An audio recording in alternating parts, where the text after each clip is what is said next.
All right, what's up, everybody? Welcome to another Turn 'em Sideways channel video. Casanova. Today, I have a great interview here with the champion of the Las Vegas Regional Qualifier, Samdsherman. Sam, first of all, congratulations, my friend. You know, how do you feel now that you've had a few days to digest this all and process the emotions of the moment there? It's pretty unreal. I'm very happy to have won. It's my first time winning a big card game tournament, of which I've played many times, and it just feels amazing to finally come away with the trophy. And I feel validated. I've been, when I was a little kid, like 10 or 11 years old, I told my parents, I want to be a professional Magic player, and they were like, "That's so funny," And I've earned a decent amount of money playing Magic over the years, but obviously it's never been a profession. But yeah, just getting that W feels so good after so many years of trying. Yeah, that's amazing. So let's dig into that, right? Like your past in TCGs, right? You'd mentioned that you're a Magic player. You said 10 or 11 you wanted to be a pro Magic player. So, how long have you been playing Magic? How long have you been a competitor in TCGs? Like, what did that Magic career look like that led towards this? I think you had mentioned something about starting to step away when you got roped back in by Riftbound. So can you kind of break down that story of your journey through Magic and then coming here to Riftbound? I started playing Magic when I was in 4th grade, 9 years old, and the year was 1998. I was a little kid. I didn't know what I was doing. I had some friends at school that showed me the game. When I was a kid, it basically stayed casual, but when I went to UC Berkeley, I met some people who are taking the game more seriously, playing PTQs, which are like kind of local qualifiers for the Pro Tour. And I played my first one of those in 2007, and I won one in 2008, my first win, and I got to play my first Pro Tour in 2009. I didn't do very well. I wasn't really very well prepared. Next time I played a pro event was 2014. I won another PTQ. In 2019, I top 4 at a Magic Grand Prix in Las Vegas. This is your city then, yeah. Yeah, nice little coincidence there. That stretch of tournaments, I won like $10,000 or $15,000 or something. It was pretty nice to actually get some pro Magic earnings coming in. Yeah, technically can say you accomplished the dream of being a pro Magic player, right? Yeah. And it was great to keep hitting personal bests of this is the most I've ever made at a tournament, and I kept playing with better and better teammates. I had famous Hall of Famer LSV on my team for one of the events. The conclusion of that was basically I realized that like each time I do one of these events, I get qualified for the next one that's, some format that I'm not necessarily excited about playing, and it's not guaranteed to be fun. It is guaranteed to be a lot of work. Maybe this isn't something I really want to spend my life doing. So I kind of cooled off on it, and I didn't try to get back into pro play for a while. So I ended up playing a Pro Tour in 2025 where I got to confirm the feeling that, I actually don't want to do this. Yeah. I didn't have any fun, and I was like, yeah, I'm gonna stop playing these events that might qualify me for the stuff. So basically, it was that like final straw of like, wow, I played these qualifiers that were pretty fun, and then I go play this event that is not fun. That is not fun at all. Yeah. It's hard to kind of come to terms with the idea that this thing that I've been chasing for 15 years or whatever, playing pro Magic, and it just turned out it wasn't really something I wanted. So yeah, it just eventually I got the message from myself. Yeah. And I cut myself off from Magic in April of last year. Was the last event that I had signed up for before I had my epiphany. So then that brings us basically to now, right? Where somehow after finally finding your way out of Magic, where spending so much time working towards that goal and realizing that what, maybe this is not all it's cracked up to be or something that I want to do with my life, you do still get convinced by someone to come try a different card game. Was there like a League of Legends connection for you at all, or is this more like just your friend was like, hey, this game is cool, you should try it? So the League of Legends, I played League of Legends a little bit, like 15 years ago or something. It was not a game that I enjoy for a variety of reasons I don't really want to get into. But so what happened with Riftbound is my friend said to me, like, I am going to go so hard on Riftbound because I want Riot to hire me to be their director of game design at Riftbound. And I'm going to prove to them that they should do it by, being good at Riftbound and playing these events. And Okay. schmoozing with Riot people. So he was like, all right, I bought all the cards for all the decks. I need someone to help me practice. I said, that sounds fun. I'll help you practice.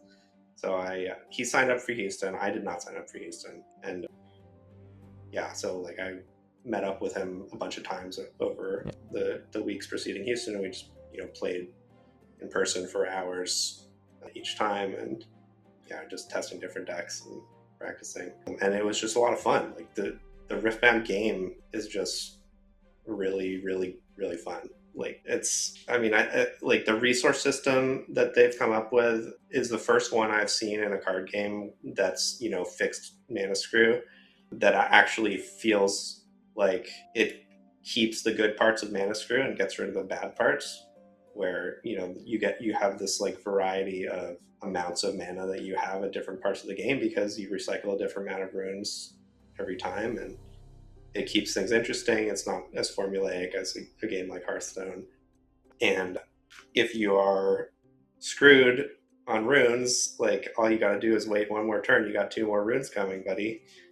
So like it really impressed me, the resource system. Just a great job designing that. And the gameplay itself is so difficult. Like every single turn you've got, every single unit you have has 3 different locations it can go to. And I mean, the possibilities are just, endless. There's so many different ways things can play out. Whereas, with Magic, most turns is like, you play your one card that does anything. And there's a few interesting decision points in a game of Magic, but with Riftbound, it's like every turn, you can just play it a totally different way than someone else is watching. You know what? I found that with literally the starter decks in like Project K days, like those like preview decks, that the amount of permutations you could have on a single turn was already so high. It's the same reasoning as to why I knew this game was gonna be something that I was gonna like gel with, because you're playing like literally the most basic product version of it, and you're like, wait a minute, like why do I have hundreds of ways I can play this turn? And now we actually have like real cards that have real effects on them instead of being mostly vanilla, and it adds like a huge element, and we're only 2 sets into that. So I want to take it further and now talk a little bit about your run as well, because we talked about whether or not, do we do a deck tech, whatever. It's like, okay, end of the day, you played the like best deck in the... People can argue basically between the 2 variations of Draven. You can throw Ezreal in there, but that's mostly just Alan being Alan, being just that good at the game, So you ended up bringing Mid-Range Draven. What was like the reason for Mid-Range versus Miracle for you? Was there like a kind of simple idea between that, or did you... Yeah, there kind of was. Yeah. So I knew I wanted to play Draven because I saw the stats from Bologna, and it was like Draven wins 60% of the matches out of a sample of 2,000 matches or something. Yeah, you just can't ignore that. It's just... Fully agree. The numbers are there, but the numbers don't say whether you should play Miracle or Mid-Range Draven. So my reasoning, well, okay, so it started with, I already kind of tried the Miracle deck and I didn't really get it. It seemed kind of bad. So I was like not inclined to play it, but the thing that sealed it for me was I figured that after I watched like the top 8 of Bologna, and there were these Ezreal decks with pickpockets blowing up seals everywhere, I figured the pickpocket would be a very popular card, and I didn't want to be the guy playing seals and having all the seals get blown up. So that convinced me not to spend any time on Miracle Draven. So I just went with this mid-range deck. One of my teammates, Zoe, had been working on it for a few weeks already, and she had played in Milwaukee at SCG, whatever it was, and she did very well. And so we had a good list of Draven. I hopped onto it pretty late, but I made a few recommendations. The third Bryn here is a card I pushed for, and I was pretty happy to have 3 Brynhirs. I use them pretty frequently. Yeah, that makes a lot of Other sense. things. I think, you know, when it comes to Dravens, there's the few card decisions that end up making the difference in the long run. It felt like Bryn was a good pick for this event. There's like more Ezreal in the room, and it still could be helpful there. In the Draven Mirror, it's still very good. So it does make a lot of sense to go in that direction. And it did work out for you, right? Like at the end, you ended up just having to play into... You got the Jax, right, in top 8, and then it's just like... which the Bryn is also very good against. And then it was another Draven, and then Draven, right? So throughout your overall run, were you hitting most of the matchups you wanted to see? Did you run into anything kind of weird, or was it just like slow the Draven mines? So I believe over the course of the event, I played against 1 Ezreal, 1 Irelia, 0 Kaisas, 0 Aurora decks, and everything else was either a weird deck I've never seen before, someone playing a totally off-meta thing, or Draven, one of the 2 Draven variants. I played against both quite a few times. So, and I mean, you mentioned that like in your interview that you were kind of hoping to see some of these like players going for medals, just because like Draven is just such a powerful deck that you're just kind of like, even if you don't personally know exactly what you're against, your deck is just so powerful. Yeah, basically, I thought that anything that had a good matchup against Draven would be a meta deck. Right. Like Kaisa is an example of a non-Draven deck that can play a great game against Draven, and I don't want to see that.